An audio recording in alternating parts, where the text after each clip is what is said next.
बर्खास्त करो, बर्खास्त करो, बर्खास्त करो। तुम्हारा दलालगिरी नहीं चलेगा, नहीं चलेगा, नहीं चलेगा। 4 बार कॉल किया हूँ रेंजर साहब को, 2 बार बोले कि आ रहा हूँ 2 बार कॉल रिसीव नहीं किए और वहाँ आए नहीं। कितनी देर में आए ही नहीं वहाँ घटना। सूरजपुर जिले का प्रतापपुर वन परिक्षेत्र हाथियों के आवागमन के लिए विशेष रूप से जाना जाता है। यहाँ आए दिन हाथियों के आने की सूचना मिलती रहती है, जिस पर फॉरेस्ट विभाग की कार्यवाही सवालों को घेरे पर है। ऐसा ही एक मामला सामने आया है, जहाँ पर हाथी मानव द्वंद्व के बीच एक व्यक्ति की मौत हो गई है, जिस पर ग्रामीणों का गुस्सा जमकर फूटा हुआ है। आपको बता दें कि ग्रामीणों ने आरोप लगाया है कि प्रतापपुर वन परिक्षेत्र के रेंजर उत्तम मिश्रा के द्वारा उन्हें संतुष्टिजनक जवाब नहीं दिया जाता है, न ही हाथियों की सूचना किसी प्रकार से उन्हें दी जाती है। फ़ोन करने पर भी फ़ोन नहीं उठाया जाता है और न ही उनके द्वारा कोई सुनिश्चित कार्रवाई की जाती है। इस बीच कार्रवाई न होने के कारण और उत्तम मिश्रा के द्वारा लगातार बरती जा रही लापरवाही से ग्रामीणों का गुस्सा चौथे आसमान पर पहुंच चुका है। आपको बता दें कि यह कोई पहला मामला नहीं है जब एसडीओ के पुत्र और रेंजर उत्तम मिश्रा के द्वारा इस टाइप की घटना को अंजाम दिया गया है। अंजाम इसलिए बोला जा रहा है क्योंकि उन्हें उनके क्षेत्र में हो रही गतिविधियों का शायद अंदाज़ा नहीं होता है। इससे पूर्व भी उनके साथ ग्रामीणों ने गुस्से में आकर बदसलूकी की थी और उनसे 100 तक उठवाया था, क्योंकि उनकी लापरवाही का आरोप उन पर लगाया गया था।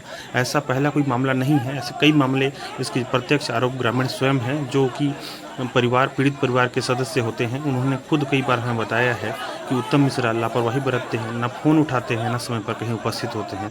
ऐसे में सबसे बड़ा सवाल यह उठता है कि क्या ऐसे व्यक्ति को सिर्फ एसडीओ के बेटे होने के कारण उन्हें रेंजर के पद पर बने रहना चाहिए, या फिर उनके खिलाफ की विभागीय जांच नहीं होनी चाहिए?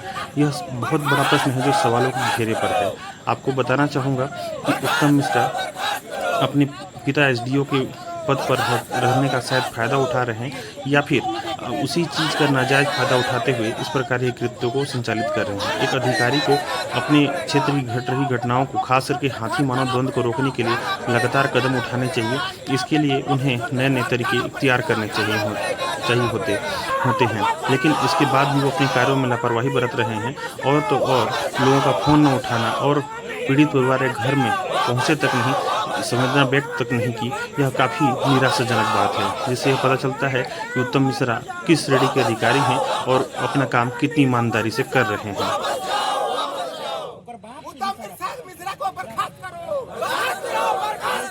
हम लोग का मांग है कि वन विभाग जब भी इस क्षेत्र में हाथी आता है, फोन लगाने से भी नहीं उठाते हैं, और हाथी दल जो प्रभारी है, जो उससे हर गांव में जो सूचित करते हैं कि हाथी क्षेत्र में आने वाला है, उस क्षेत्र में उस गाड़ी द्वारा ना तो सूचना करते हैं, न ही वो फोन लगाने से उठाते हैं। ग्रामीण लोग बताते हैं तो जाके वो कहीं सुनते हैं।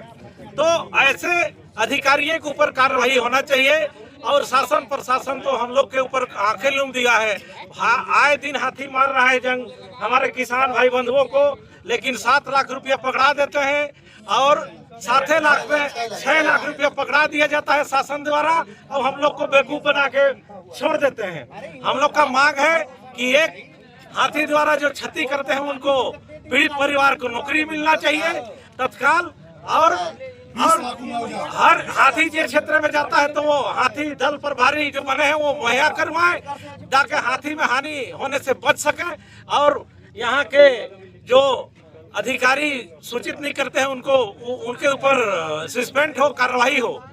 जैसे कि यहाँ पे देखा जाता है अक्सर प्रतापपुर ब्लॉक में हाथी से लोगों की मृत्यु होना आम बात जैसे हो गया जब से ये रेंजर आए हैं। इसके पहले इतनी मौतें नहीं देखी, उसमें क्या कहना चाहेंगे? यही रेंजर आए हैं तब से तो हो ही रहा है, लेकिन ये तो महाघोर लापरवाह रेंजर है।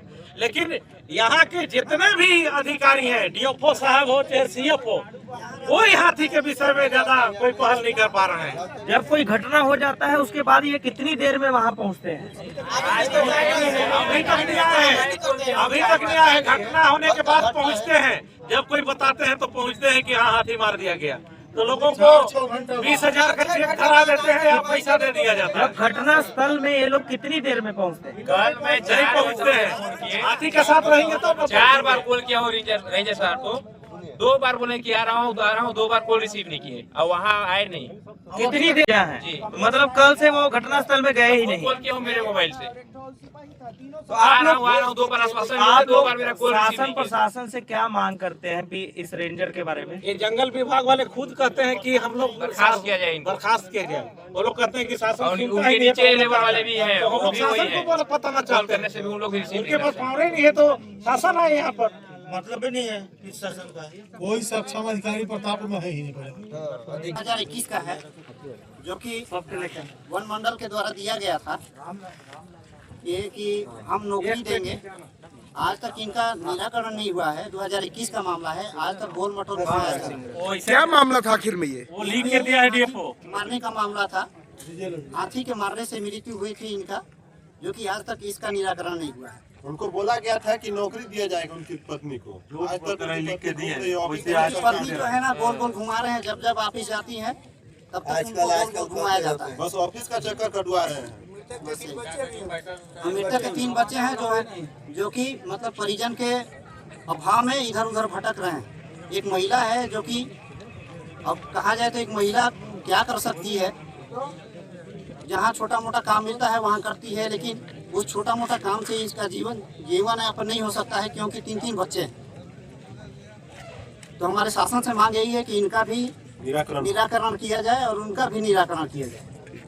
पहले तो निराकरण में नौकरी दिया जाए, नौकरी इसी का दिया जाए। मैम, जो आज ये चक्का जाम हुआ था यहाँ पे, इसके विषय में आप क्या कहना चाहेंगे आज? देखिए, कल हाथी के द्वारा एक जनहानि हुई है, वो एक दुखद घटना है। उसके प्रति हमारे विभाग की तरफ से सभी को संवेदनाएं हैं। उनके परिवार, जो पीड़ित परिवार है और जो आसपास के ग्रामीण है, उनकी कुछ शिकायतें थी, उनकी कुछ मांगे थी, उनकी मांगों को सुना गया है। और जो हमारे स्तर पर जो संभव था, जो शासन स्तर पर जो चीजें संभव है, शासन स्तर पर प्रस्ताव भेज दिया गया और जो हमारे स्तर पे जो संभव था हमने उन्हें आश्वासन दिया है और निश्चित ही उसे पूरा किया जाएगा। बस उसके हफ्ते 15 दिन का समय मांगे हैं, उस समय जैसे भी कार्यवाही होती रहेगी तो हम पूरा कर देंगे। मैम, जो मतलब शासकीय जो इनको दिया गया मतलब जो राशि दी गई है वो कितनी है? अभी तत्कालिक राशि इनको 25,000 दी गई है। उसका पंचनामा और पूरे कागज प्रकरण तैयार होने के बाद में उनके खाते पे डायरेक्ट 5,75,000 दिया जाएगा।